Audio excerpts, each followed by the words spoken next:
So I'm going to upload what I have of the equivocation video. I am not really inspired to do anything with it. There are other projects that I want to work on, but at the same time, it's still like 75%, 80% done.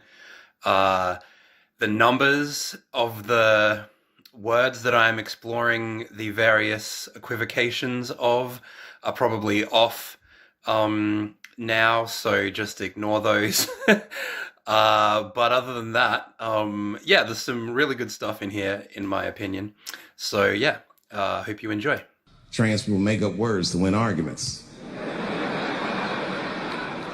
Equivocation, the bedrock of gender identity. The most popular strategy for advancing gender identity relies on using a combination of two logical fallacies. The first is equivocation. This involves mistakenly equating two different definitions of the same word. You wanted to answer questions about women's studies, and so the first answer you should be able to provide is what exactly is a woman? Well, for me, it's actually a really simple answer, and that's a person who identifies as a woman. But what are they identifying as? As a woman. But what is that? As a woman. Dr. Patrick Gutsanka, of the University of Tennessee, is mistakenly trying to use two different definitions of the word woman, even if he doesn't realize it. The first definition is circular and therefore incoherent. But then when Matt asks, well, what is that? And he says, as a woman, it's clear that the reason he thinks that what he is saying is self-evident is because he has subconsciously reverted back to the original definition, adult human female, without acknowledging, or perhaps even being aware of it. As a woman. Do you know what a circular definition is? I do. It's sort of like what you're doing right now, where a woman is a woman. Mm-hmm. Well, because you're seeking what we would call in my field of work an essentialist definition of gender. I think it sounds like you would like me to give you a set of biological or cultural characteristics that are associated with one gender or the other. I'm not seeking any type of definition, I'm just seeking a definition. Yeah, and I gave you one. The second is an appeal to consequence, which is an argument that concludes a hypothesis, typically a belief, to be either true or false based on whether the premises lead to desirable outcomes. It's not specifically a religious view that biological sex cannot be altered. It's not. There are many, many people, lesbians in fact, and homosexual men, and people from across the political spectrum, people in every single party here, that would agree with the statement that trans women are by definition male. They wouldn't be making it on the basis of hate. So what I'm interested in finding out is whether you're going to try and make statements like that, you class them as inherently harmful, whereas no offence was intended. It's just a difference of belief. It's a belief that we don't subscribe to. A difference of belief, yes. That in that sort of last instance, question, if Senator that Rice. is in a workplace or if it is a statement that's been given to a young person who is attempting to affirm their gender, leads to severe mental unwellness, the impact on them of not being able to affirm their gender leads to suicide ideation, leads to potential suicide. That is the reality for trans and gender diverse people. Before I get into specific examples, I think it's important to look at how these two logical fallacies are used in combination to maximize their rhetorical impact. Also, to be clear, I should say that what is typically known as gender identity ideology, I will be referring to as gender theology or gender theism. This is because, as I will show, at its core, the belief in medicalized gender identities involves metaphysical beliefs, and it's my assertion that directly addressing the religious features of this doctrine is fundamental to properly understanding it and refuting it. The belief that you are literally not the sex that you actually physically are, because mentally you feel like you were born into the wrong body, requires a belief in a disembodied essence that can be born into the wrong body. And that is a religious belief that I do not share and have no interest in pursuing. The demand that I recognize and treat someone as if they are something they are not is demanding that I participate in their religious belief. So the basic strategy of gender theologians or gender theists is to use a series of linguistic shell games, which are enabled via equivocation.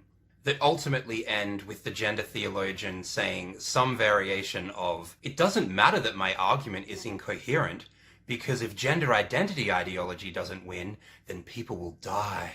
Leads to potential suicide. Unfortunately, this is also a logical fallacy, but it's one that has more emotional appeal than the pedantic word games that they normally open with. As a woman. On the other hand, a straight appeal to consequence would be far less likely to be effective. Instead, by starting with the word games, they're able to psychologically pull their opponents off balance, either by getting them to fall for one of their attempts at equivocation, or, at the very least, raising doubts in their mind about one of these attempts. An essentialist definition. And so, once their opposition has been weakened by this process, using an appeal to consequence is far more likely to succeed. An appeal to consequence is often not that different to the arguments made by terrorists, in that their message to their target is, we're telling you to do this particular thing, not necessarily because it's the right thing to do, or at least that's not why you will be doing it. Instead, you will be doing it out of fear of what will happen if you don't. It's extortion. Given this, perhaps it's not surprising that there are key aspects of the way that gender identity ideology presents a distorted view of trans suicide, which works in a very similar way to the anti-terrorism hysteria that gripped America after 9/11. I understand that for many people, the idea that trans suicide is being misrepresented for political gain will be difficult to accept. Nonetheless, this is probably not too dissimilar from how many people in 2001 also found it difficult to process that a similar thing was happening with terrorism. This essay is not focused on going into the data, and with regard to this specific discussion, I believe it is a red herring. However, for those who are looking for an in-depth look at the data, I highly recommend checking out Jesse Singal's work. What is pertinent to this discussion is that whether or not the threat of trans suicide was or still is proportional to popular expectations, no amount of trans women killing themselves over the fact that trans women are men will make this not true. Part of the reason why these panics work so well is because they each target the angels of either the left or right wing of American capitalism. On the right are the troops who on 9/11 were also accompanied by American civilians. Meanwhile, on the left is a new consumer demographic largely comprised of alienated youth who have an apparent spirituality or brand loyalty that centers around recruiting lifelong patients for Big Pharma. Different blocks of capital champion each group out of economic self-interest. Not surprisingly, in both cases, these people that are seen as sacred are apparently being targeted by an ever-present threat from which they can never truly be safe. And best of all, at least for the people in charge, this danger can strike at any time, even snatching people's family members from the assumed safety of American domestic life. Trans women are women is the woke version of support the troops. The point of public relations slogans like support our troops is that they don't mean anything. The point of public relations slogans like as a woman is that they don't mean anything. A sound people identify with is a name, a proper noun like Steve or Frank. It's not a common noun, a word with a definition like typewriter or woman for that matter. They have made the word woman as meaningless as Steve. Is that they don't mean anything. They mean as much as whether you support the people in Iowa. Of course, there was an issue. The issue was, do you support our policy? But you don't want people to think about the issue. That's the whole point of good propaganda. You want to create a slogan that nobody's going to be against, and I suppose everybody will be for, because nobody knows what it means, because it doesn't mean anything. As a woman. But its crucial value is it diverts your attention from a question that does mean something. Do you support our policy? And that's the one you're not allowed to talk about. So you have people arguing about, do I support as a Steve?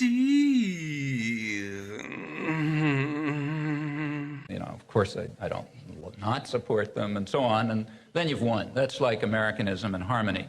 we're all together, empty slogans, let's somehow join in them. Let's make sure that we don't have these bad people around who disrupt all of our harmony with their talk about class struggle and their rights and that sort of business. Other similarities include the fact that both groups are targeted for recruitment at a very young age, which minimizes their ability to perceive the scam that is being perpetrated on them.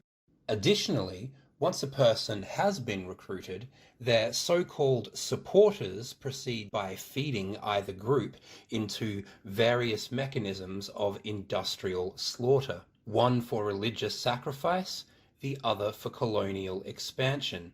Like a monkey ready to be shot into space. Space monkey. So, perhaps not surprisingly, just as the post-9/11 behavior of the United States significantly exacerbated the threat of terrorism, the behavior of gender identity theologians is consistently in direct contravention of safeguarding guidelines that address responsibly talking about suicide in the media. As Bernard Lane wrote in The Australian, also troubling is the activist mantra that kids will kill themselves if the trans project encounters any obstacle, personal or political. Lillian says, I don't understand why this one mental health condition is the exception to international best practice around how we talk about suicide. Some suicide appears contagious, hence the well-known advice, don't harp on the risk for a specific group. That is the reality for trans and gender diverse people. Don't imply taking your life is a default option. It leads to suicide ideation. Don't catastrophize setbacks. Don't oversimplify the causes of suicide. Leads to potential suicide. Activists rediscover the risk of suicide contagion when they misrepresent media coverage that questions their narrative. Most gender theists probably haven't given much thought to this, but if their argument rests on the understanding that so long as trans people are killing themselves, then none of their positions have to make any sense. What am I supposed to tell the TERFs? That I'm a woman because reasons? No, not even because reasons. This puts gender theology in a position where it is quite easy for them to become invested in sustaining or even increasing the rate of trans suicide. This is similar to the way that the US government ironically gained more power to start wars and strip people of their civil liberties in proportion to both the number and success of the terrorist attacks that were carried out against them. And in both cases, whether anybody intended for this incentive to arise is irrelevant to whether or not it actually did. An appeal to consequence is similar to an appeal to authority in that the fact that it's being used doesn't prove an argument, but it doesn't necessarily disprove one either. For example, someone may say that an argument is correct because it's in a textbook. However, even if it is correct, being in the book is not what makes it that way.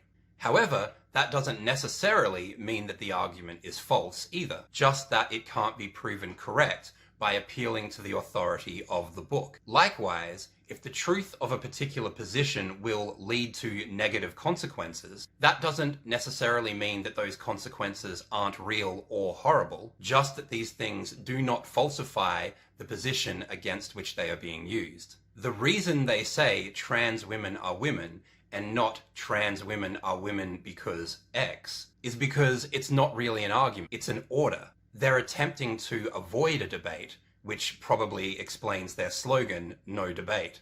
If they were being transparent, they would say, we believe that people should act as if trans women are women so they don't kill themselves. That would be coherent, as well as not requiring the erasure of any words.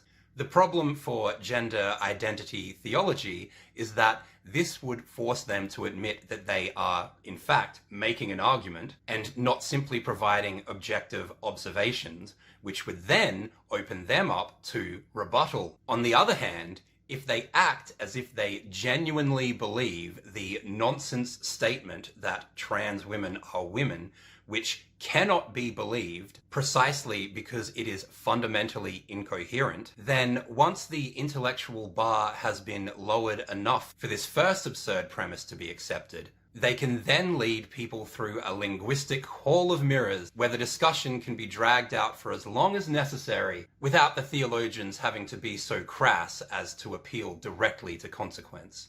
Instead, they are now able to pretend like they're explorers with special, life-saving information and not con artists in the process of peddling sex lobotomies to minors. Ironically, this is quite similar to the way that regular churches work. Trans and God both have similar problems because the people who pretend to believe in them want them to be both unlimited in any way, but also coherent. However, if something doesn't have even a single conceptual limitation, then it leaves one with nothing to describe. It's like asking for the numerical value of a scribble. Words have definitions, and if there's nothing to define, then it can't be spoken about. It's telling that all of the problems that gender theologians face by trying to prove the nonsense statement that trans women are women could disappear, and they could theoretically achieve the same social outcomes simply by instead saying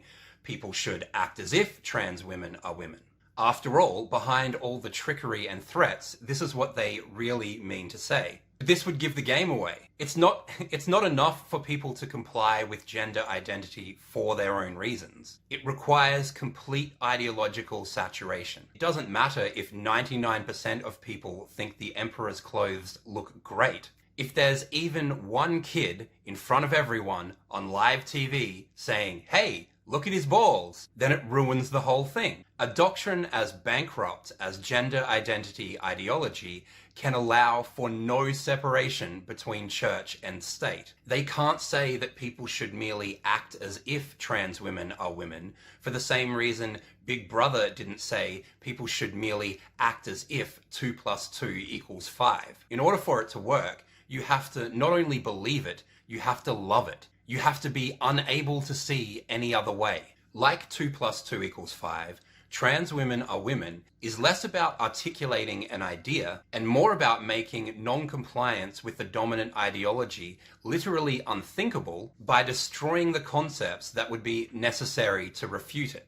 It's insane, and it is like the thing where if you accept that trans women are women, you can't make any of the arguments that we make, and that's why they push that so hard, catechism. No one believes it.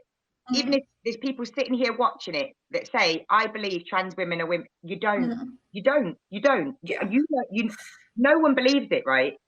But for me, I think it's actually the act of defeat. So at the point that you repeat something that you know not to be true, you are then susceptible to just keep repeating things that follow on from the other thing that are not true, that follow on from the other thing. And where does that actually lead? Yeah, the thing about the deception, that's so interesting, because it's almost like when the emperor's new clothes, and then the second you say like, "Yeah, I like them," you're screwed. Like, you're in it now. You have to keep praising them, essentially. You're dying.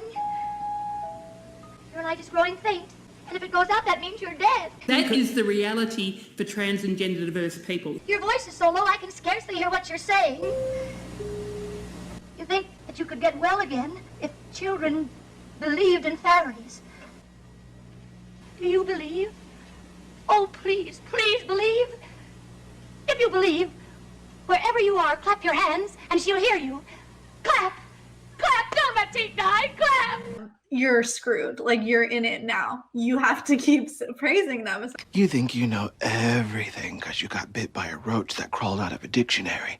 So, resisting these strategies obviously requires understanding how they work, being able to recognize when they're being used, and specifically being aware of what information is being concealed when it's being used. Okay, so first, let's make sure that there's no confusion around the term equivocation. As stated previously, equivocation is a logical fallacy that involves mistakenly equating two different definitions of the same word. For example, the word star has two different meanings. One is a giant flaming ball of gas, and the other is a famous person. So equivocation would be to say, for example, Tom Cruise is A star is a giant flaming ball of gas, therefore Tom Cruise is a giant flaming ball of gas.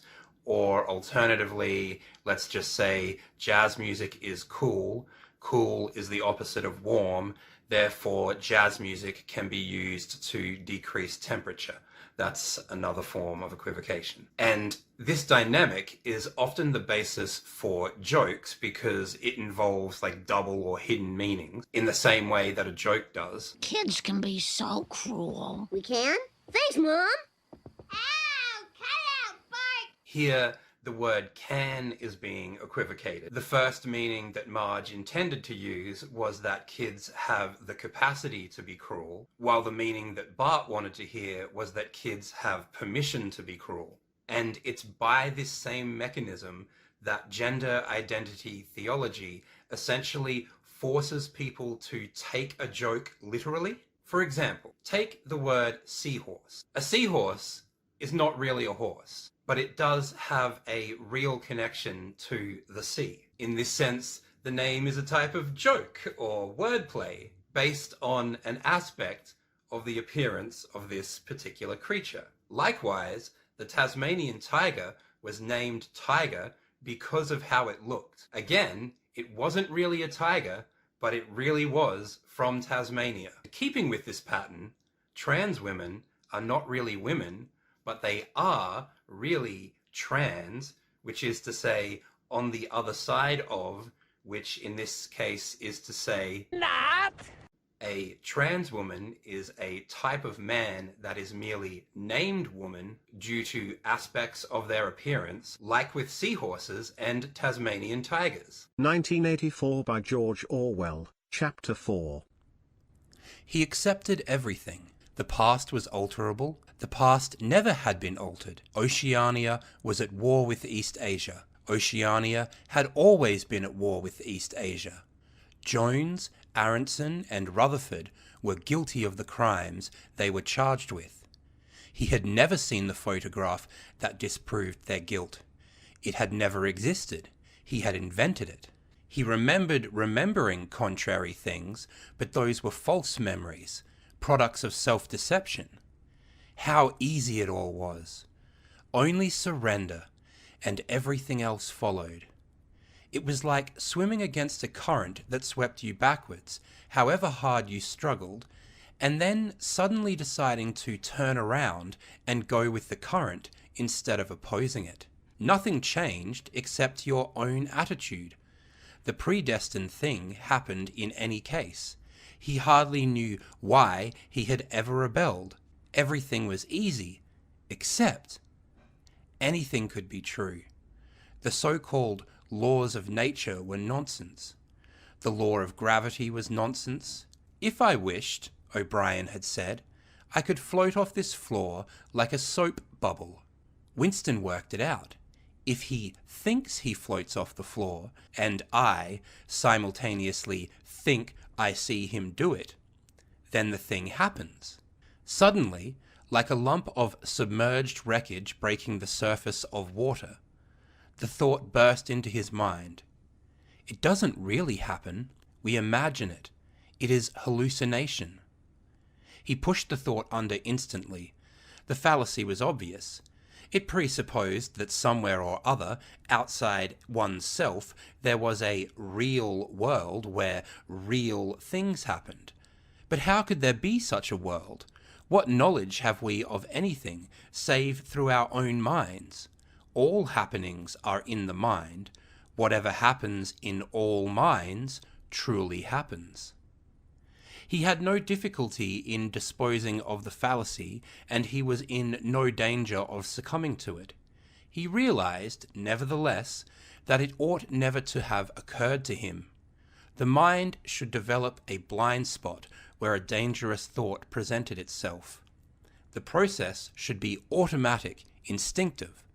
Crime stop, they called it in Newspeak. With that being said, we can now move on to the short list of terms and phrases that need to be disambiguated. These include gender, gender identity, gender nonconforming, trans, cis, sex, intersex, hermaphrodite, sex assigned at birth, man, woman, puberty blocker, biological essentialist, gender abolition, queer theory, and gender ideology. Some terms will be easier to disambiguate than others. Luckily, the first word is gender, which is relatively easy to unpack, but also quite illuminating. To paraphrase the YouTuber Sinbig, S-I-N-B-I-G, the word gender, as it is commonly used today, has three potential meanings. These are sex, ideas about sex, and feelings about ideas about sex. First, sex is the biological categories of male and female. Next, ideas about sex refers to what are known as sex role stereotypes, the most well known in the West being pink and blue. Third, feelings about ideas about sex includes so-called gender identities, which are basically little more than a brand name for the personal preferences that an individual has in relation to sex role stereotypes.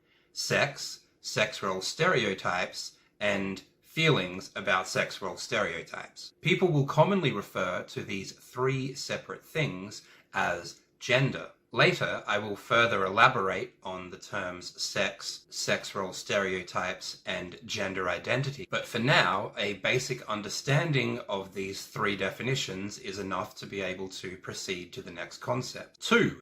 Gender identity. In addition to the three definitions, there is another way in which the term gender identity is misleading. This is because identity is similar to reputation in that it is something that you have in combination with other people, which means that an individual person has no more ability to veto which attributes are part of their identity than one could do the same with their reputation. These are not things that are determined solely by an individual person. What is being referred to is less of a gender identity and more of a gendered self-perception or gender vision board.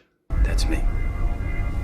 Look like you want to look, I fuck like you want to. 3, 4, and 5. Trans, cis, and gender nonconformity. Trans and cis are further examples of words that had definitions, which the gender theologians have decided to repurpose for their own uses. The prefixes cis and trans are from Latin.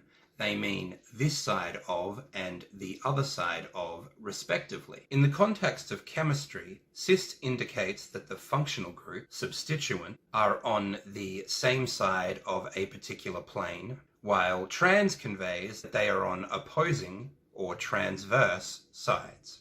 For example, this is where the trans in trans fats is derived from. It's also where the notion of transatlantic gets its name from. In both cases, trans refers to things being on the other side, whether that's in the structure of an isomer or in the geography of the Atlantic Ocean. On the other hand, trans women are not literally on the other side of women. So whereas the seahorse really is from the sea and the Tasmanian tiger really was from Tasmania, a trans woman is not only not a woman, they are only metaphorically trans as well. What they actually mean by trans is more akin to something like imitation or simulated.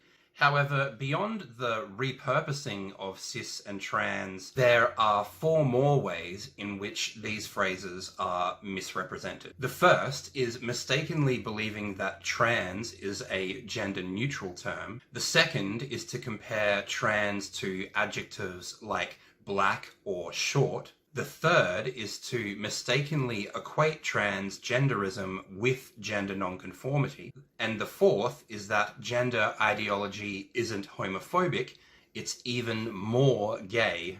Gender theologians often like to pretend as though the word trans refers to men with trans identities and women with trans identities equally. However, If you listen carefully to the way that the term is used, it often reveals that trans primarily refers to so-called trans women, i.e. men with trans identities, and is only concerned with trans men, i.e. women with trans identities, as an afterthought. This is why you can read headlines like "Trans Ban in Women's Sport," but this is totally incorrect. Trans men, women with trans identities, aren't banned from women's sport, but trans men don't count when you're talking about trans people.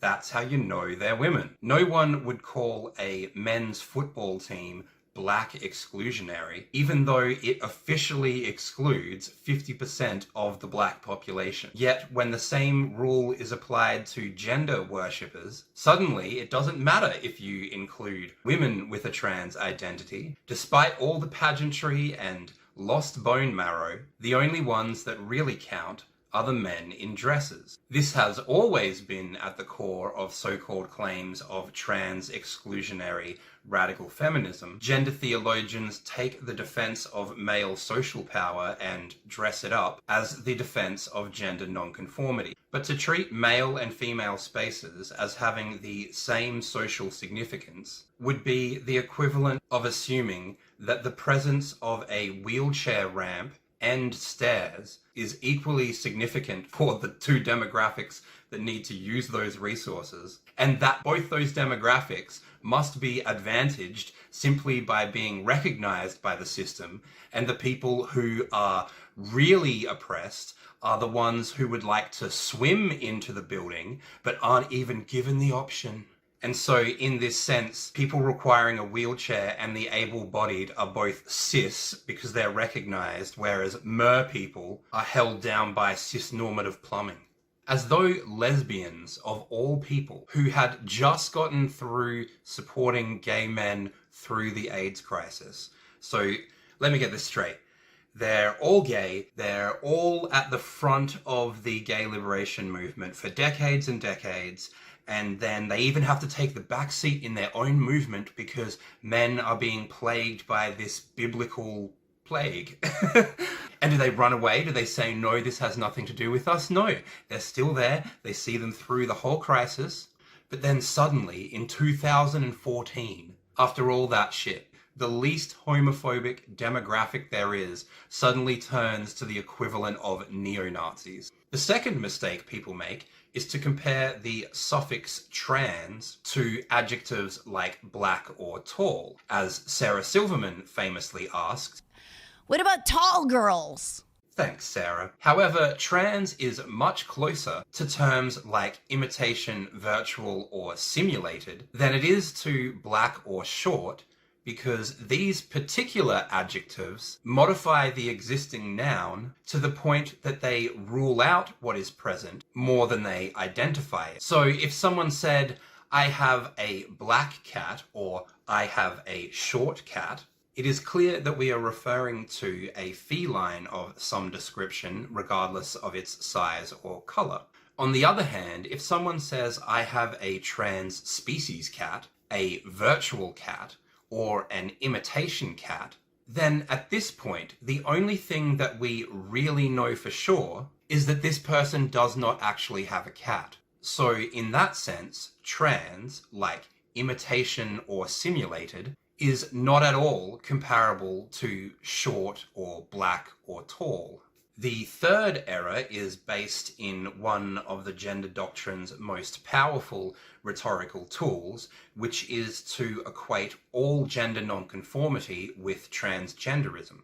Essentially updating Christ's declaration by saying, "No one comes to gender nonconformity except through a trans identity or one of its official subsidiaries." But this is not true. Many people are incredibly sex role stereotype nonconforming, physically androgynous, as well as homosexual and female, and still not trans. At the same time, other people are male, heterosexual, and visibly conform to male sex role stereotypes, but nonetheless, simply by ticking the trans identity box, that person is now oppressed, even if they just murdered a woman. And not only are they oppressed, but they are apparently being oppressed by people like the androgynous sex role stereotype non-conforming homosexual woman that we spoke of prior.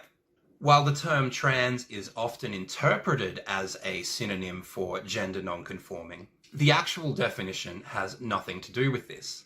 It's more about whether you feel like you're gender non-conforming than whether you actually are. Whether you actually are is irrelevant. As many gender theists regularly, if accidentally, will articulate, cis and trans are supposed to have nothing to do with a person's material existence. Now, outside of appealing to the supernatural, such a goal is impossible, as we will explore in more detail later. But the theologians pursue it nonetheless, because if material existence is known to be related to these terms, then such criteria could be used to exclude a person from a category that they wanted to be allowed into. And the first rule of gender theism is that the customer is always right. This is the best seller. I thank you, Susan. This means that the categories of cis and trans are entirely about whether one conceives of their own personal preferences in relation to sex role stereotypes as conforming to a gender identity theology framework, and fundamentally has nothing to do with how they behave or physically present themselves to the world. After all, being agender is somehow a gender identity, which for some totally not religious reasons qualify a person for a special protected status. But the only substantial difference between agender and cis is that an agender person is under the impression that they are missing a gendered soul, whereas a cis person more than likely recognizes that gender souls don't exist. The belief that they do is what allows for an analysis where a straight man in an effeminate cardigan is queer and therefore oppressed, while a homosexual woman who has been the victim of the trans medical industrial complex and has detransitioned will be considered cis and an oppressor. That is, of course, up until the moment that she once again learns to accept gender as our Lord and Savior and renounces the biological categories of sex. Transphobic is the gender theist version of secular. Transphobia doesn't refer to hate, it refers to ideological non-conformity. I've always understood the transgender issue to be an issue of human rights. Transgender people are victims of hate crimes very frequently by bigots who somehow feel threatened by their very existence. Transgender people have difficulty finding jobs because of discrimination in employment. Transgender people often face being kicked out of their households because their families reject them and don't accept them. And I have always opposed this. My orientation has always been that this kind of discrimination, this kind of castigation and oppression of one... Yeah, but the question isn't, are you against oppression of these people? Yeah, but the question isn't, are you against oppression of these people? It's, do you think they are valid? Ideological non-conformity.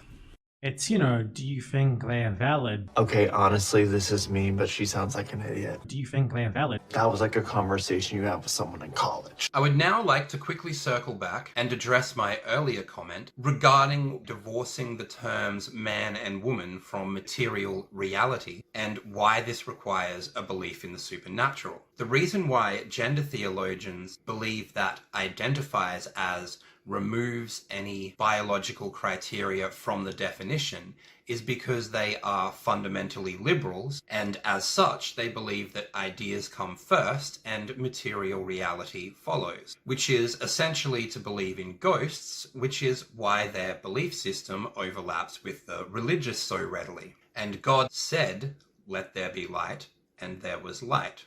They don't realize that ideas are products of brains, and as such, your brain needs to be able to function to a certain capacity in order to be able to identify as something. This means that the biological criteria has only been shifted, not eliminated. The fourth misconception is that gender theology isn't homophobic, Instead, it's the latest scientific breakthrough in how to be even more gay. There are a number of reasons why this is flawed. Firstly, transgenderism is ideologically incompatible with homosexuality or bisexuality. That's why they invented the term pan, in part because they were like, bi, that means two, doesn't it?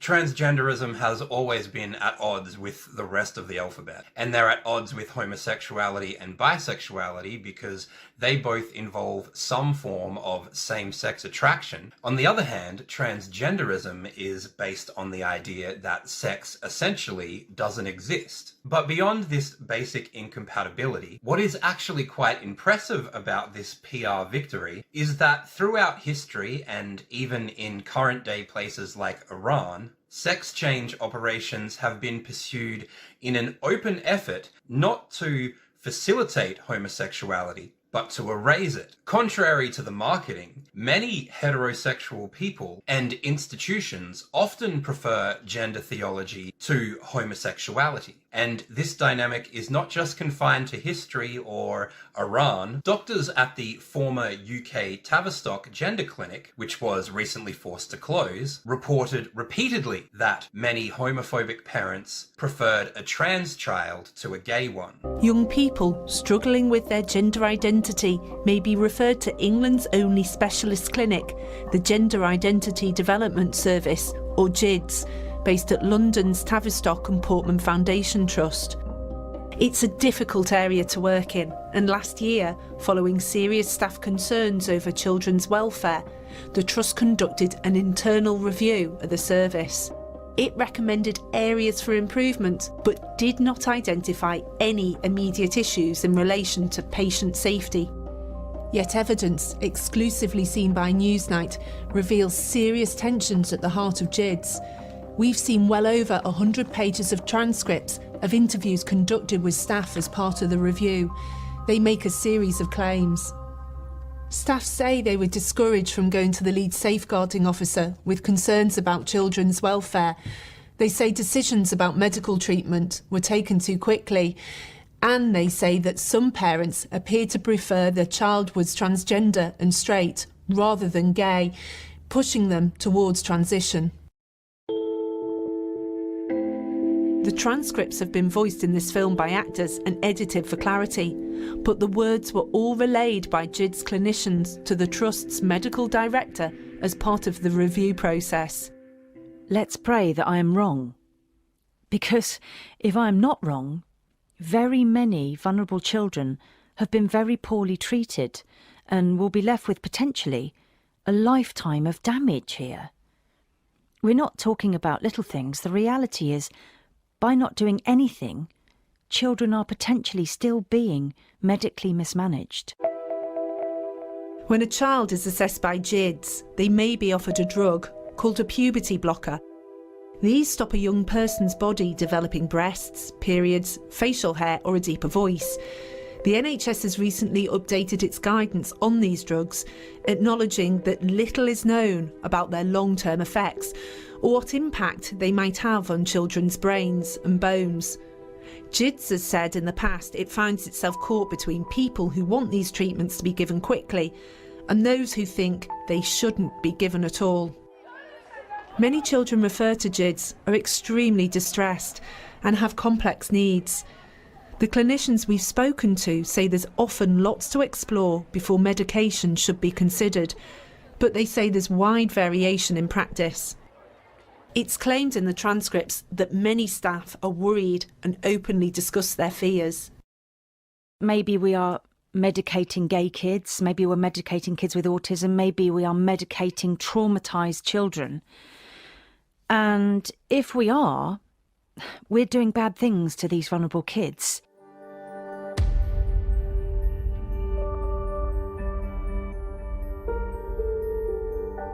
NHS England says that young people should be referred for medical treatment, puberty blocking drugs, after a minimum of 3 sessions. But the review heard from several staff that one member of the GIDS leadership, Sarah Davidson, would refer children for treatment after only 1 or 2 appointments. I was working with an executive on one case of assessment of a young person, and the executive member agrees to refer this person to the medical pathway within the first hour of meeting him. And that is not supposed to happen? Absolutely, it should never happen, because this is a pathway that will lead to huge changes for this young person. You know, it could lead to potentially infertility and so on. We've been told that cases like this have been discussed at team meetings and JIDs. When some staff raise concerns about the speed of assessment, we understand the response was typically that the young person was experiencing very intense and severe gender dysphoria. Such a quick referral wouldn't allow for full exploration of what else is going on, staff claim. They say this could risk putting young people on potentially life-changing medicines who may have been struggling with issues such as their mental health and sexuality.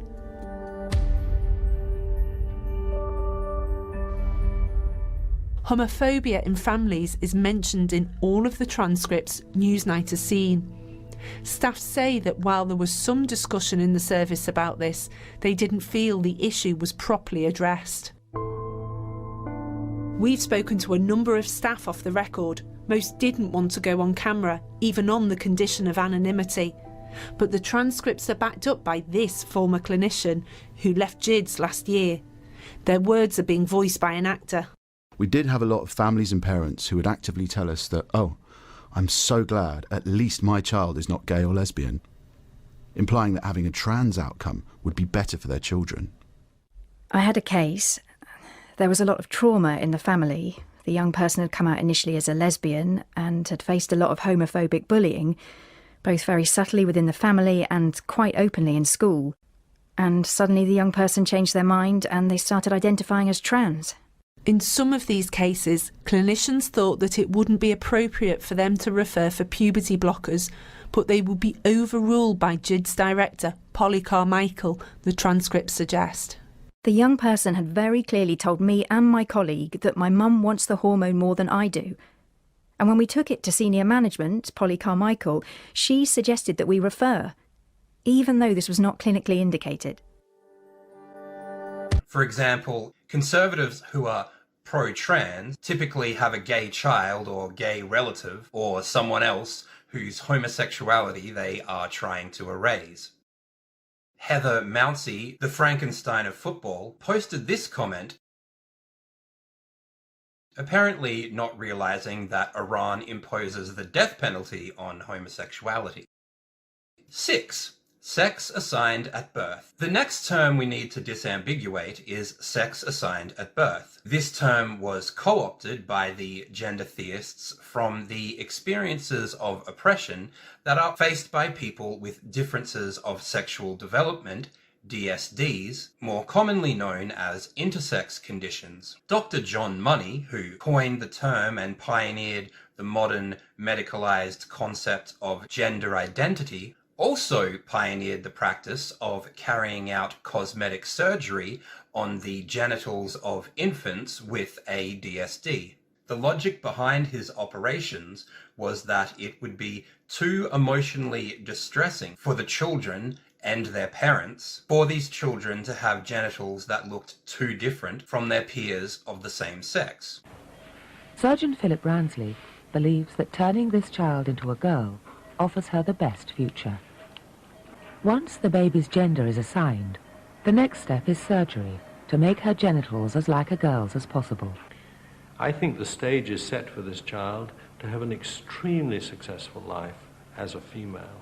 So Dr. Money would perform unconsenting cosmetic surgery on the genitals of infants in an attempt to make them resemble other boys or girls. However, the decision about which sex to assign them to was often made not based on their biology, but based on which decision was most compatible with their existing genitalia. This is how infants with a DSD would have a sex assigned at birth. However, more recently, in an effort to undermine the category of sex, gender theists pretend as though all infants go through a process whereby a sex is more or less arbitrarily assigned to them.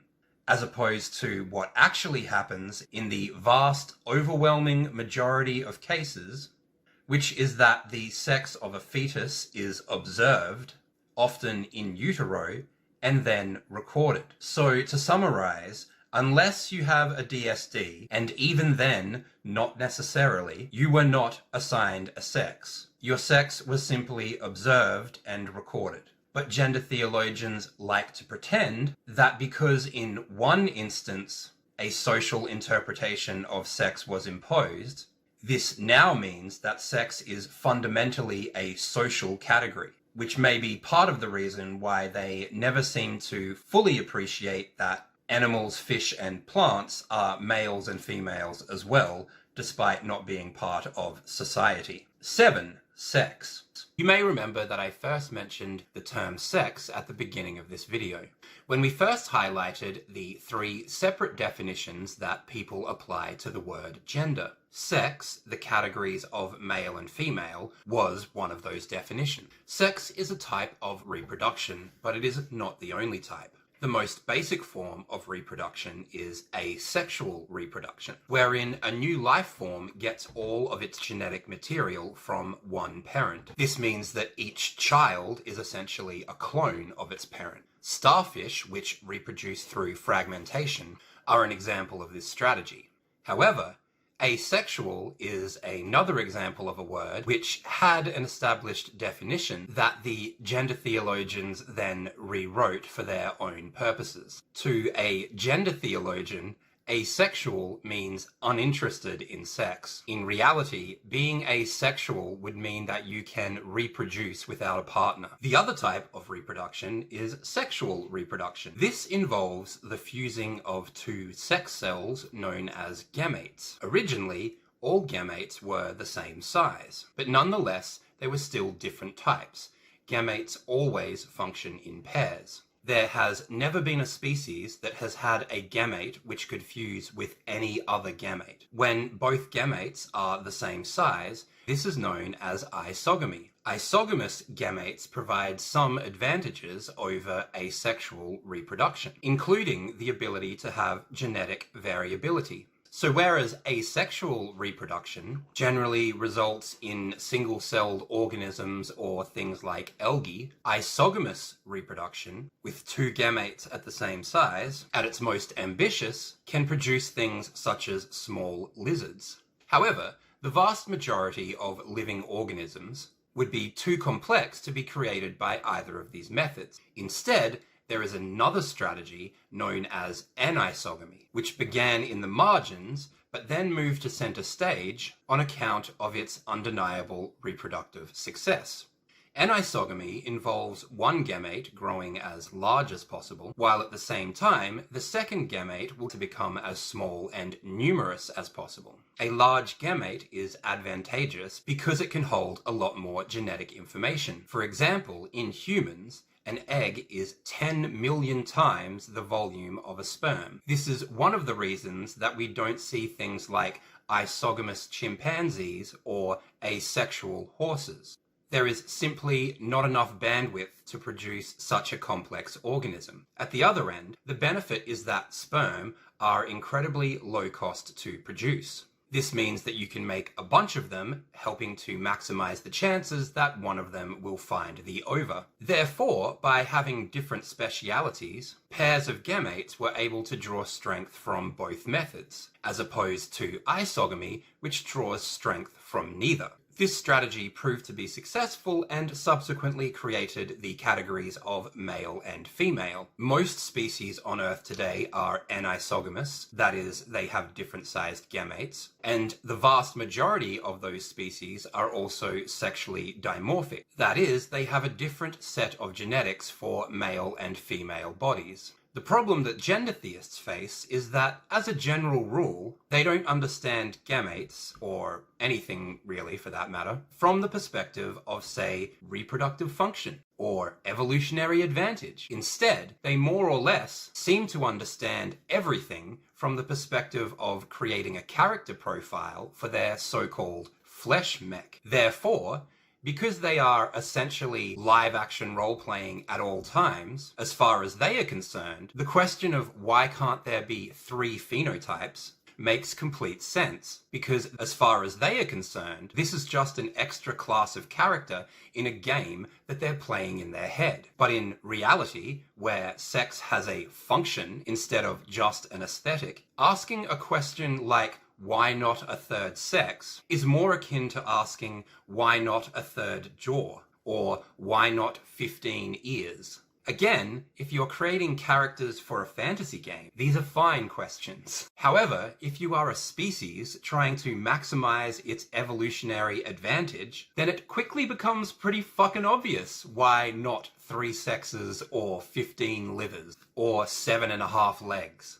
Especially since gametes, like jaws, function as part of a pair. When 2 compatible gametes meet, they will fuse. So there is no space in which a third gamete could operate. If a third gamete is any earlier than the second, then it knocks out the second. But if it's any later, then it's too late to join. Likewise, while there may be aesthetic reasons to add a third jaw to a fantasy character, the function of jaws means that there is no evolutionary reason for a third jaw to develop. Earlier, I used the term phenotype. A phenotype, from the Greek pheno meaning showing and typus meaning type, in genetics is the set of observable characteristics or traits of an organism. The word set is a crucial component of the definition. The phenotype is not the traits themselves, but instead it is the set of genetics to which they belong. This is a subtle but important distinction. These sets, known as morphs or phenotypes, can refer to all sorts of characteristics. For example, jaguars have morphs based on coloring. Now, although in general use polymorphism is a very broad term, in biology, polymorphism has been given a specific meaning, being distinguishable from monomorphism, having only one morph or phenotype. A more specific term when only 2 morphs occur is dimorphism. On the other hand, sexual dimorphism is the systematic difference between individuals of different sex in the same species. But what exactly do we mean by a systematic difference in form? Well, morphs omit characteristics showing continuous variation, such as weight, even though this has a heritable component. Polymorphisms deal with forms in which the variation is discrete, discontinuous, or strongly bimodal or polymodal. Rare variations are not classified as polymorphisms, and mutations by themselves do not constitute polymorphism. To qualify as a polymorphism, some kind of balance must exist between morphs, underpinned by inheritance. The criterion is that the frequency of the least common morph is simply too high to be the result of a new mutation, or, as a rough guide, is greater than 1%. Often, a gender theologian's absolutely most treasured fantasy is a human hermaphrodite. But this focus is not about having any particular concern for people with differences of sexual development. The only reason TRAs have any knowledge about so-called intersex conditions is because they think that if they can argue that certain intersex people do not have a distinct sex or are in some way less male or less female, then they will be able to appropriate this status of ambiguity for themselves, which will then allow them to erase all sex categories, which is their stated goal. For instance, this is what the crying chicken lunatic was referring to. My name is Michelle Forcier, and I have a medical degree from University of Connecticut, residency, University of Utah Pediatrics, and I've worked for a number of different Planned Parenthoods for 20 years. In the Matt Walsh documentary, when she said that sex... It's a constellation. A constellation is a set or group. So why would this killer clown be bringing up sets or groups, things with boundaries, insides and outsides, when she is trying to argue that sex is a spectrum? I believe that it is fundamentally about the fact Michelle Forcier mistakenly believes that it is the traits which belong to the list which gives the list its sex, So the more traits it has, the more male the list becomes. Instead, it is the list to which the traits belong which defines the sex class of the traits. This means that each characteristic has only one of two options, one of two lists, as there is no third list to which one could belong. These characteristics, in and of themselves, do not define sex. A beard is just a beard. Breasts are just breasts. We're still men. Yes, we're men. Men is what we are. For example, every set of Monopoly includes dice, but this does not therefore mean that all dice are part of an as yet unfinished set of Monopoly. Being part of a genetic set is not just a matter of having a characteristic which corresponds to that set. Reproductive classification occurs in the realm of biology. So the question of how a particular trait came to be is just as important as which phenotype it corresponds to.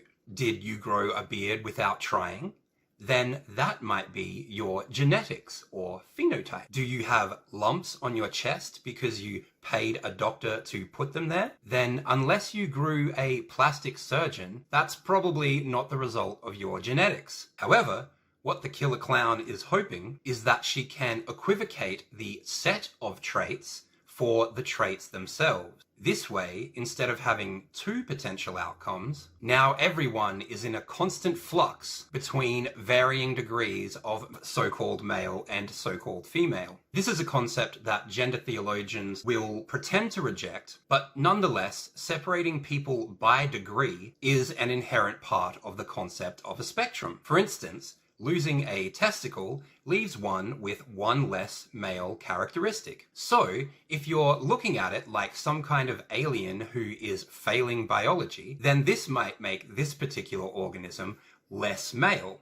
Obviously, someone can't be more male in the same way you can't be a little bit pregnant. However, gender theists do actually believe that somebody can be more male because they measure the category of male in sex stereotypes instead of reproductive function. At the same time as believing concepts like more male make complete sense, hence their insistence on a gender spectrum, they nonetheless will sometimes balk at the idea, but only because it may clash with an individual's self-perception, and not because the idea is conceptual gibberish. So, that's what's happening when she calls sexes a constellation. Michelle Forcier Mistakenly believes that sex is the traits themselves instead of the genetic set to which they belong. In sexually dimorphic species, there are only two such sets of genetics, which differ by sex. This is why attempting to physically add or remove secondary sex characteristics won't alter a phenotype. That would be like trying to change who a particular person's parents were by killing their parents, or like painting a horse black and white in order to make a zebra. The mistake often made by gender theists is to equate any mutation or variation with a new phenotype. They have come to this understanding because, according to them, phenotype has nothing to do with genetics and is merely about how something appears. So a different look equals a different phenotype. In reality, a different phenotype would require a different set of genetics from which to develop. The same way that there is a left foot, a right foot, and no third kind of foot, in a sexually dimorphic species, there is a female phenotype, a male phenotype, and no third type of phenotype. If sex actually were a spectrum in the way that gender theists suggest, where individuals can be sort of down this end or sort of down that end, this would mean that humans were a sexually monomorphic species like starfish. Now, although in general use polymorphism is a very broad term, in biology, polymorphism has been given a specific meaning being distinguishable from monomorphism. having only one form. A more specific term when two morphs occur is dimorphism. So if sex were a spectrum in the way that gender theists suggest, straight phenotype is to draw a comparison between the categories of left and right, specifically as they apply to clothing such as shoes and gloves. The analogy is that, for example, a male phenotype functions to produce and is therefore structured around the production of small gametes. A female phenotype functions to produce and is therefore structured around the production of large gametes, in the same way that the function of a left shoe is structured around the left foot, or the function of a right glove is structured around the right hand. This dynamic makes it possible, despite the limitless potential of modern shoes and gloves, to divide them into left and right based on each item having a complementary role depending on its position in the pair. A similar system allows for sexually dimorphic phenotype categories to cross completely different species that otherwise have almost nothing in common. Expanding upon the analogy between left and right and male and female, this is a good time to bring up the category of bilateral symmetry. One thing you may have noticed is human beings being referred to as a sexually dimorphic species. What's more, the di in dimorphic is the same di from diametric, as in a diametric opposition. The exact same diametric opposition that one may find in a binary, even. But gender theologians are only concerned with Fleshmech 9000. So, according to them, the effect that the notion that sex is a spectrum has on anything, except for whether or not their LARP character gets an upgrade, is completely irrelevant. One argument you will often hear gender theists make, to varying degrees of intensity, is that there are no binaries in nature. However, one of the most obvious binaries in biology is that of bilateral symmetry. That is, having a left and right and symmetry between the two. Now, you're not going to believe this, but the bi in bilateral is also the same bi from the word binary. Pretty scary, huh? In fact, almost every feature on your body that there is two of is an expression of this binary. The two ears that can't believe what they're hearing, the two eyes that are filling red with rage, the two legs that wish they'd run away before it all came to this, the two hands that are furiously typing out a response in a vain attempt to make all of this not true. So, in addition to the binary created by anisogamy, and the binary created by sexual dimorphism, there is also the binary created by bilateral symmetry. As the saying goes, if you were truly non-binary, you would only want a single mastectomy. No one's non-binary, you just hate yourself. These three foundational binaries are ubiquitous in nature, added to which life and death, day and night, presence and absence, inhale, exhale, these are all comprised of diametric oppositions. On the other hand, if you ask a gender theist to explain the term phenotype, they will immediately start talking about the various ratios of the differences between male and female humans specifically. They'll mention characteristics like height, body fat, or hormones. But this is looking at the arrow instead of what it's pointing to. The real question is, what is the reproductive significance that these differences indicate? It's important to clarify that while it is possible for an organism to be both male and female at the same time, for humans specifically, it is only possible to be either one or the other. In fact, you may have heard of the term hermaphrodite, wherein a single organism is both male and female.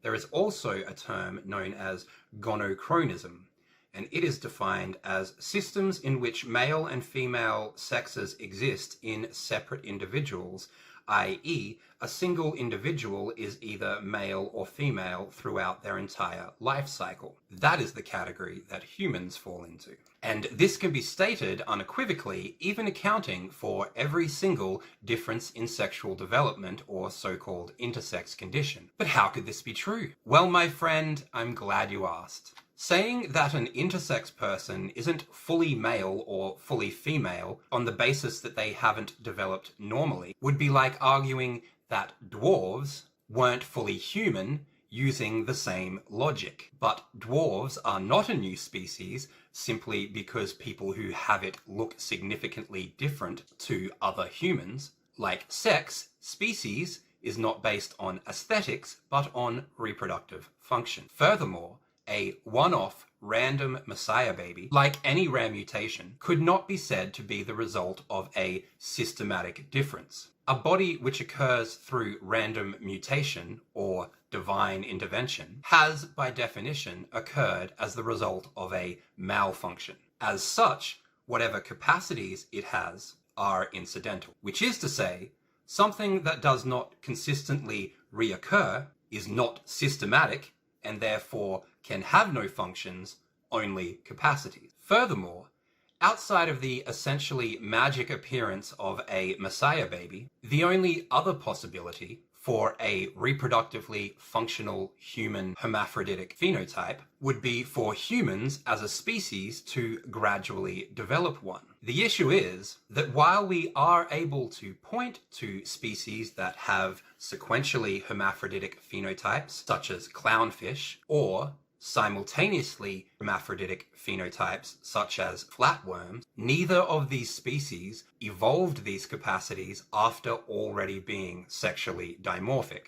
So this hypothesis is still an essentially magic appearance of a messiah baby, but it is now the projected gradual build-up to millions of evolutionary impossibilities rather than a single event. So unfortunately, all it really does is magnify the problem. For example, in the same way that it is more simple life forms which have gametes of the same size, it is also more simple life forms which have hermaphroditic phenotypes. No mammal has ever had a hermaphroditic phenotype. They are all gonochronisms. This is not surprising because in more complex species, many of the conditions in female bodies are toxic to male bodies and vice versa. For example, the blood of a pregnant woman cannot be used in male blood transfusions for this reason. But from the perspective of gender theology, male and female are simply tick boxes in a character profile, so there's no reason to think that one of them could interfere with the other. It just means more abilities for my flesh mech. They don't understand that men and women's entire bodies are structured differently in countless ways beyond the mere shape of their genitals. And not because a white man told them to be that way, but because millions of years of evolutionary pressure determined these structures to be optimal. So, by proposing a human hermaphroditic phenotype, they are essentially erasing all the biological advantages of sexual dimorphism and replacing them with nothing. In this sense, it is as likely to occur as humans are to become lizards or to no longer have bilateral symmetry, or for humans to start having a foot that grows out of their face. But gender theists see none of this. All they know is they want a lopsided bear shark with 99 gallbladders, and gender theology says the customer is always right. So now that we have a much more robust understanding of the categories of male and female, we are in a much better position to see how gender theologians equivocate these terms. They often do this in one of four ways. Things people mistake for sex. 1. Sex role stereotypes. 2. Gendered self-perceptions. 3. Sex determination mechanisms. And 4. Secondary sex characteristics. The first two definitions were already covered when we disambiguated the term gender. So 3. Sex determination mechanisms. These vary from species to species.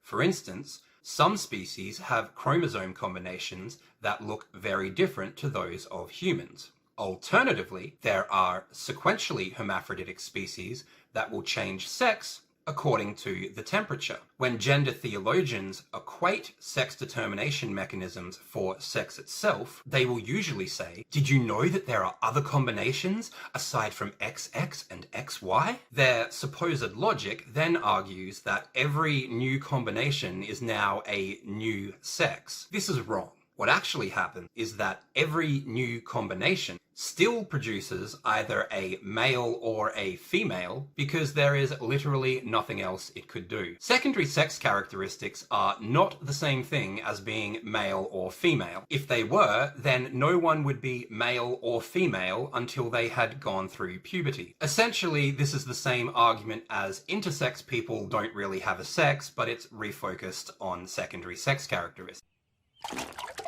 Sir, why don't you just use real cows? Cows don't look like cows on film. You gotta use horses. What do you do if you want something that looks like a horse? Usually we just tape a bunch of cats together. At Vosh v. September 10th. Trans women aren't women. Women have X. But there are cis women who don't have X. Yeah, they're the exception. So trans women are part of the group of women with that exception. No, because women also have Y. But there are cis women who don't have Y. Yeah, but. The ride never ends.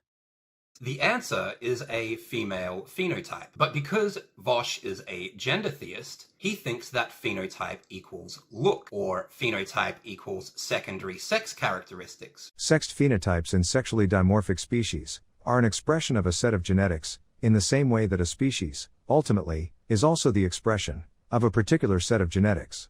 Most people readily understand that it is not possible to change species via surgery. So for example, a horse painted to look like a cow doesn't actually change species. Likewise, a male phenotype that has been chemically and surgically altered to resemble a female phenotype has in no way changed the genetic set to which it belongs. Just like how taping a bunch of cats together doesn't actually make a horse, even if it sometimes looks like one on film. Essentially, to Vosh, ContraPoints has a female phenotype. In reality, a phenotype is the physical expression of the set of genetics to which the traits belong. As any heterosexual man or lesbian woman can tell you, ContraPoints does not have a female phenotype. His body is not the expression of female genetics. This is the expression of male genetics and male socialization. So that's basically everything, but 2 quick points before I go. Perhaps one of the most obvious and hilarious ways that gender theists fail to appreciate that humans are a sexually dimorphic species is by insisting that the only way to have single-sex social spaces is via random genital inspection. They don't seem to understand that the ability to differentiate men from women is the basis for both homo and heterosexuality. As such, the idea that you would have to be looking directly at a person's genitals in order to be able to discern their biological sex is ridiculous.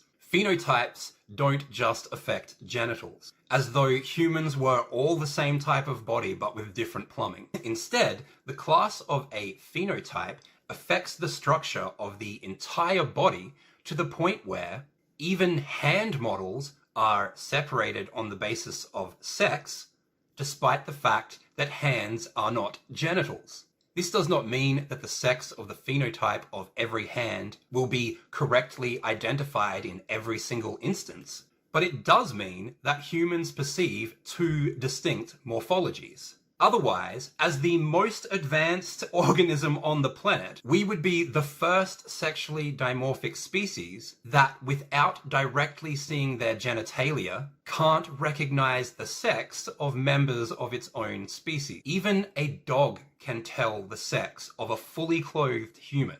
Are you dumber than a dog? Another problem that gender theists have is the idea that infertility changes or in some way overrides or replaces an organism's biological sex. They don't understand that the sex class of a phenotype is about how sets of characteristics are grouped genetically within species around the production of a particular gamete, and not whether a gamete is currently being produced in any given example. If this were the case, it would be the equivalent of thinking that if you took a left shoe and put it on a right foot, it would no longer be a left shoe. Nonetheless, it obviously remains a left shoe due to its function, despite it having the capacity to be used in other ways. 13 and 14, man and woman. The gender doctrine attempts to equivocate both the terms man and woman by applying circular and therefore incoherent definitions to both of them. In an effort to remove any biological categories from the definition of sex, they have offered the slipshod definitions anyone who identifies as a man and anyone who identifies as a woman. So let's explore what's actually going on when they say that. In order to do this, it's important to understand that, like all religions, the gender doctrine has factional splits. The largest division is between trans medicalists, referred to by their opponents as true scum. They're scum, according to their postmodern opponents, because they believe there are true transsexuals and fake transsexuals, whereas a postmodernist believes that it essentially isn't possible for there to be a fake gender identity. To them, if you're saying it, the fact that you're saying it is what makes it real. So trans medicalists believe you have to have some form of gender dysphoria in order to be trans, which is also a position that's probably most popular in the general population. These are people like Blair White, Buck Angel. On the other side are the postmodernists, who are sometimes referred to as too cute. And as mentioned before, this group believes that any claim to transgenderism is as valid as the next. Think ContraPoints, Vosh, or the majority of the trans movement. Despite being opponents, these two groups play complementary roles in advancing the gender doctrine. In the same way two teams on a basketball court oppose each other, but their opposition is what advances the sport in general. So, Too Cute use the existence of true scum to pretend like there's some sort of scientific basis to their beliefs, and true scum use the existence of Too Cute to pretend that ritual gender cutting is some kind of journey of self-improvement and not just the equivalent of selling a fork to a patient who thinks they have bugs under their skin and saying, "Why don't you see how many you can catch?" until they either die or run out of money with which to buy more forks.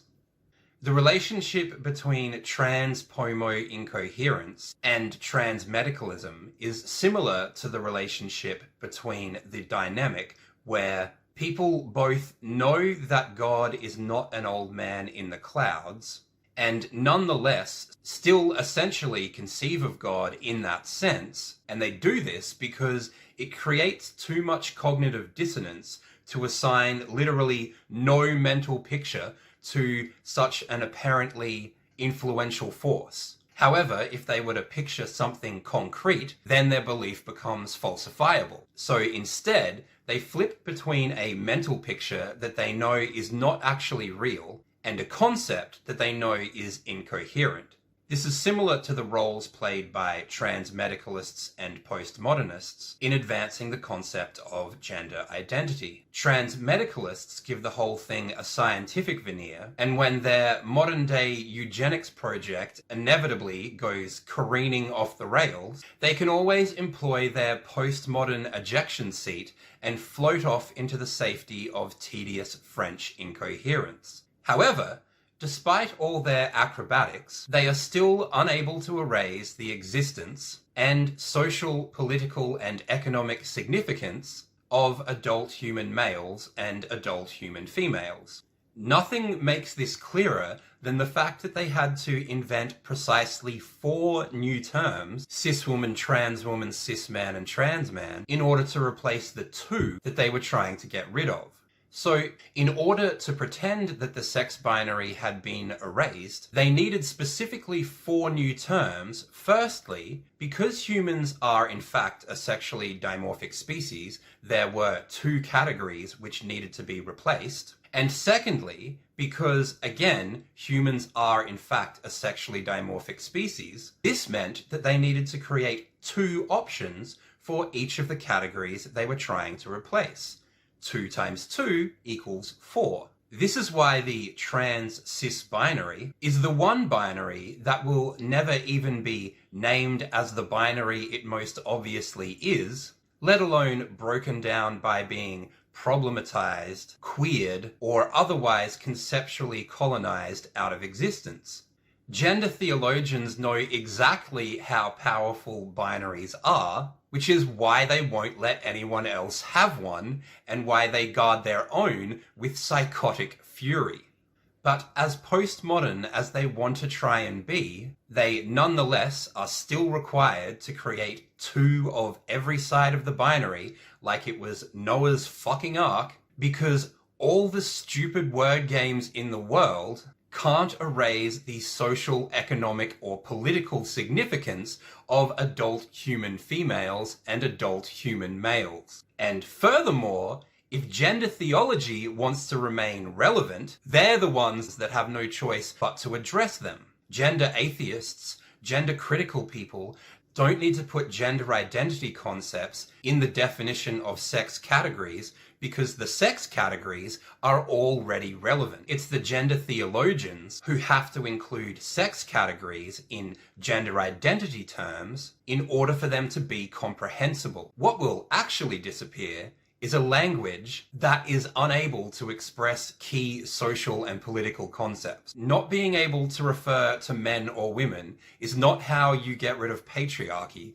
That's how you end up with a dead language. It would be as if society had decided that there would be no English terms that referred to anything to do with the internet, and this decision had been made under the assumption that this would stop the internet from existing, instead of what it would actually do, which is to compel every English speaker to learn a second language in order to be able to describe the world around them. Gender theology is obviously, at least subconsciously, aware of this to some extent, which is why they still make reference to the sex of the person being spoken about, even as they pretend to be above doing this very thing. Kind of similar to the way Christian holidays were supplanted over pagan ones. So it's like, yeah, we're above your animal worship, but we're still gonna join in your party.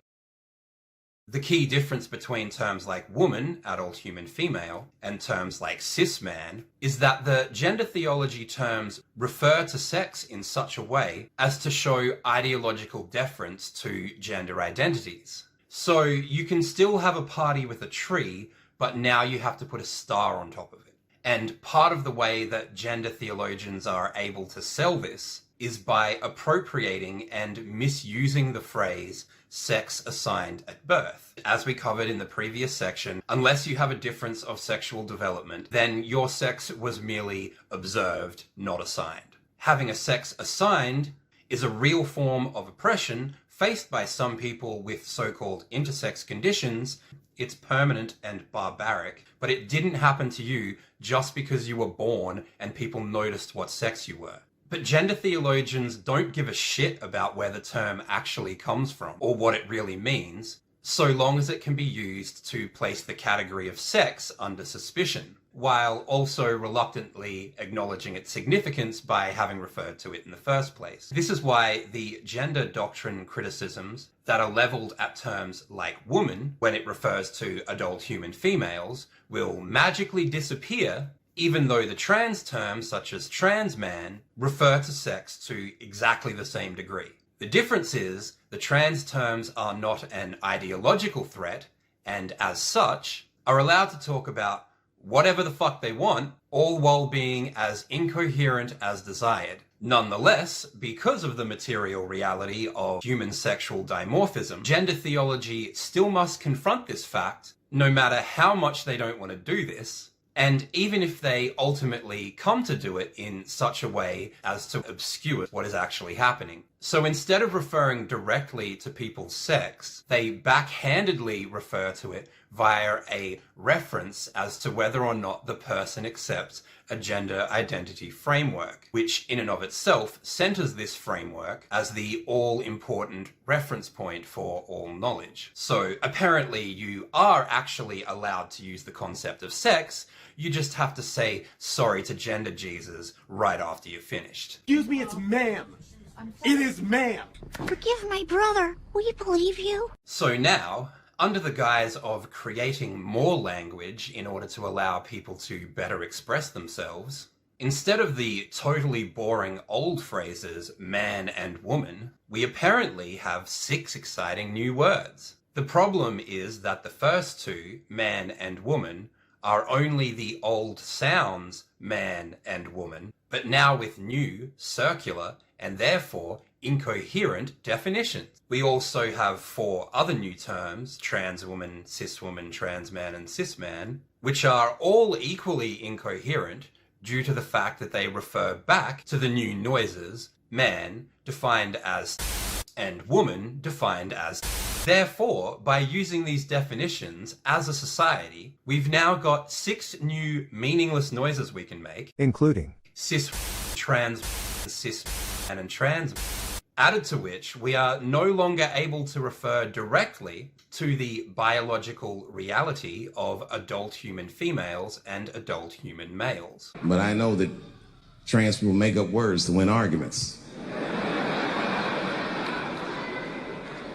Gender theists will often say things like, new words allow people to better express themselves. But regardless of whether or not a word is new, words that have incoherent definitions are essentially just sounds. A person attempting to use them may as well be howling or grunting, added to which painting and dance are also examples of people attempting to express themselves, but just because a person is attempting to express themselves doesn't necessarily mean that this expression is coherent or that it qualifies as language. Vosh eventually admits that what he means by all trans women are women is that we should pretend that all trans women are women. He makes this explicit when he says that he prefers this definition because it is the morally correct thing to say, which is a different question to whether it's the accurate definition of the word.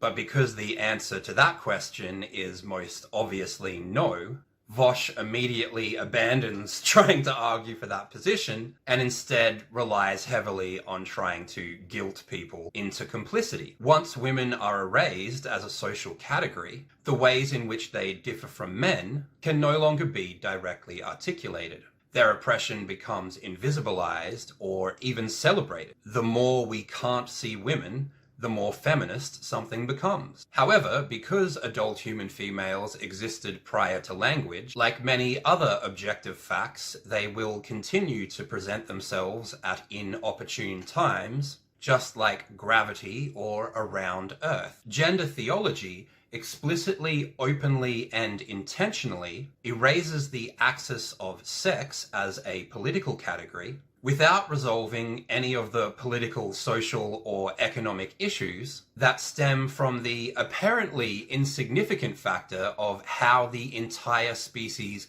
reproduces itself. Movie casting, video games, podcasts, these things are political. The historic overthrow of the female sex, the thing referred to everywhere from Engels to the Bible. Yeah, that was just a small scientific clerical error, kind of like the Y2K bug. Nothing to see here, just 4 perfectly normal fake sexes, not replacing the 2 sexes that didn't exist, which we of course didn't need to replace. 15. Gender abolition. The ironic thing is that gender theologians make both of these arguments often simultaneously.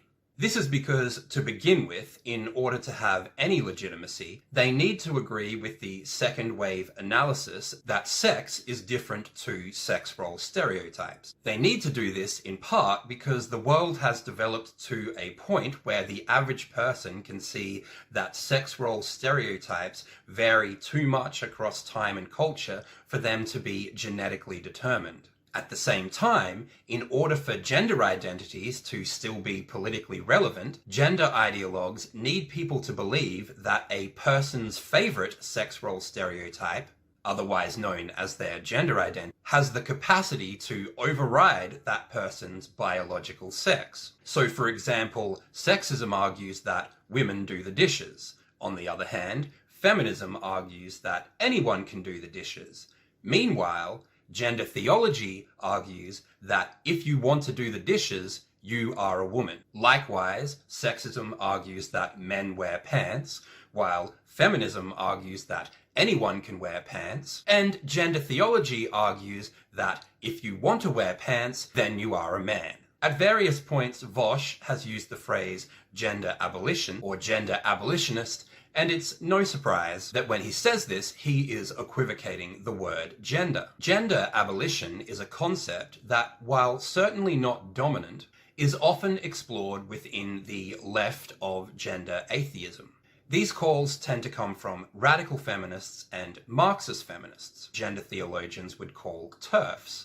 Gender theists obviously insist that there is no left-wing opposition to gender identity, but the existence of such an opposition is obvious because it made it necessary for them to invent the term TERF to address the fact that there was significant and sustained opposition to their ideology that was coming from groups that up until this point had been a core component of the struggle for gay rights and feminism. Anyway, amongst gender atheists, gender abolition is seen as a gradual, very long-term goal, similar to true communism or freedom or something like that. So obviously there is disagreement about how precisely to bring it about, but there's also a lot of overlap. For a start, the gender that is referred to in gender abolition is sex role stereotypes, not biological sex. Radical feminists argue that the abolition of sex role stereotypes will come about through structural changes to society, which aim to politically depose and/or isolate the male sex and liberate women. On the other hand, the Marxists argue this change will come about as a result of structural changes which aim to abolish class. So it's basically Malcolm X before and after Mecca, but with ladies. And if you don't know what that means, read the autobiography of Malcolm X or watch the Spike Lee movie at the very least. The point is, whether it's a form of nationalism or a class-based movement, both factions are talking about reorganizing society and this then having subsequent ideological impacts. As Marx would say, the base determines the superstructure. However, the gender abolition promoted by Vosh and other postmodern whack jobs is talking about simply erasing the category of biological sex, or at least the notion that it could have any economic, social, or political significance. Vosh speaks about it as though the sex categories will disappear if we stop talking about them, as though they were Freddy Krueger. And Hansen asked Vosh, can a person who has male genitalia, XY chromosomes, has absolutely no values/archetypes that has ever been associated with any vague definition of women, but takes the name of woman, are they?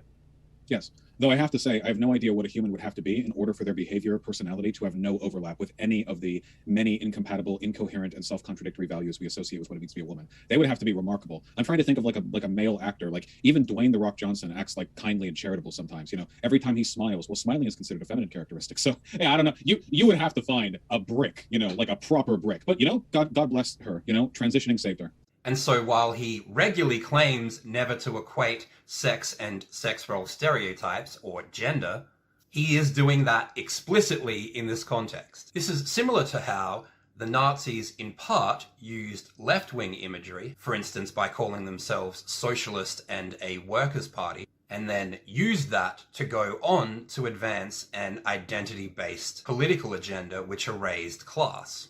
Gender ideologues are doing a similar thing. They're pretending to be on the side of the people saying, don't you wish we could just get rid of all these stereotypes and just be ourselves? Except what they're actually saying is, don't you wish we could get rid of ourselves and just become these stereotypes? 16.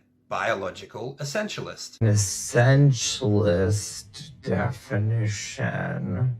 Biological essentialist is similar to gender abolitionist in that it's a term that gender theologians have heard feminists say, and they thought it sounded cool, so they started saying it too without really knowing what it meant. Biological essentialism is basically the belief that human nature, an individual's personality, or some specific quality, such as masculinity or femininity, is an innate natural essence, rather than a product of circumstances, culture, and upbringing.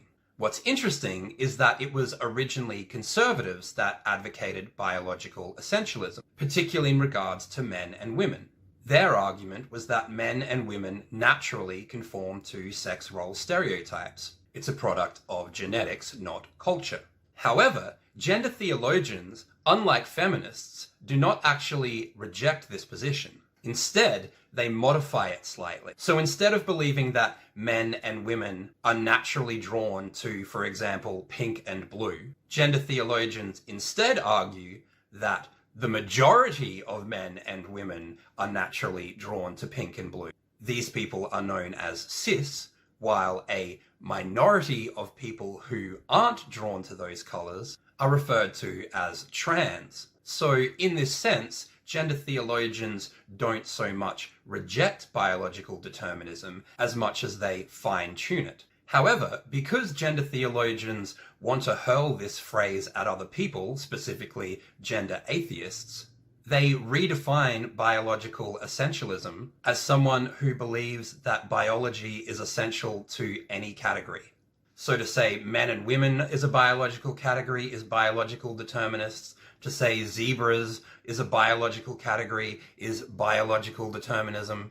This way, even though they are the ones arguing that, for example, is an innate natural essence of most women, they can still paint others as the biological determinists. 17 and 18, puberty blockers and reversible. There is no set of drugs that was ever designed to block puberty. Instead, there are drugs that are used off-label, so not for their originally intended purpose, that have the effect of disrupting puberty. One of those drugs, which is widely used, is called Lupron. Lupron eats your bones. The company that produces Lupron received received the largest medical fine in US history. Other drugs that are used to block male puberty, for example, damage people's connective tissue. To a severe enough degree, either of these things, damaged connective tissue or damaged bone density, could see a person confined to a wheelchair. Even conceptually, the idea of reversing a delay doesn't really make any sense. Like, if a student was kept back 2 years, even allowing them to skip ahead 2 years is not going to reverse that delay. Time moves forward. Once something has happened, it cannot then be unhappened. 19 and 20, queer theory and gender ideology. Religions like to recruit children because children lack the mental capacity to fight back. Gender theology targets children specifically. As a result, there are many young adherents to the gender doctrine who will make claims like, there's no such thing as queer theory. They will say this, fully believing it to be the case, because they personally haven't done any academic reading on the subject. But this would be like thinking that a person could not, for example, advance Christian concepts or principles unless they had specifically read the Bible themselves. In other words, absent the direct influence of an official text, it's unthinkable that a person could be influenced in any other way to espouse a particular school of thought, and therefore, because these individuals haven't done any reading, they can safely assume there's no way for the ideology to get in, so their beliefs must not be ideological. They're just relying on common sense, which ironically is the purpose of ideology, to make you think that you don't see the world in a particular way, you just see what is. And saying this, the strategic advantage of saying this is that it allows them to distance themselves from the legacy of queer theory, which most definitely does exist. It has its own Wikipedia page. And this is a theory which, for lack of a better way to say it, has been bursting with pedophiles and their apologists from its inception. In fact, they are so infested that even gender theologian and YouTuber Bad Empanada was compelled to call out prominent gender theologian Vosh, as well as the godfather of postmodernism himself, for their promotion of child sexual abuse. The ironic thing is that, being a good leftist, Bad Empanada is, of course, a devout gender theist. However, using the exact same criteria that Bad Empanada used to determine that Michel Foucault and Vosh were, at the very least, pedophile apologists, one has no choice but to come to the same conclusion that the majority of the key ideological figures that were involved in the development of gender identity theology have been, or are at the very least, pedophile apologists as well. This list of people includes Michel Foucault, the man known as the godfather of postmodernism, John Money, the man who pioneered the modern medicalized concept of gender identity, Gail S. Rubin, who wrote what is commonly understood to be the founding document of queer theory, Pat Califia, a prominent gender theologian, Judith Butler, another prominent gender theologian, Volkmar Saigash, who coined the concept of cis in relation to gender and also the concept of the pedosexual, and Monica Helms, born Robert Hogue, who is the inventor of the trans flag and author of pedophile-adjacent sex stories. The left will say you can't use a Pepe meme without being a fascist, while at the same time they will wave a flag of a guy who makes pornography for pedophiles. So this is a number of key ideological figures, not just any random trans person, the heroes of this movement. And more recently, WPATH, or the World Professional Association for Transgender Health, collaborated with an online forum for written child pornography, which apparently was legalized in the US in 2002 after a challenge was mounted by a porn industry lobby group. These are the ideological foundations of gender identity ideology. Their support for child abuse was never a secret. It has always been openly published. And if you think about it, it kind of makes sense. Because who else would be into preventing children from developing, as well as mutilating them sexually? Pedophiles, right? It just wasn't until capitalism that they worked out how to effectively medicalize their interests. Before that, they used to use Jesus. But ever since telescopes were invented, hustles that involve heaven have sort of been in the decline. This is the replacement.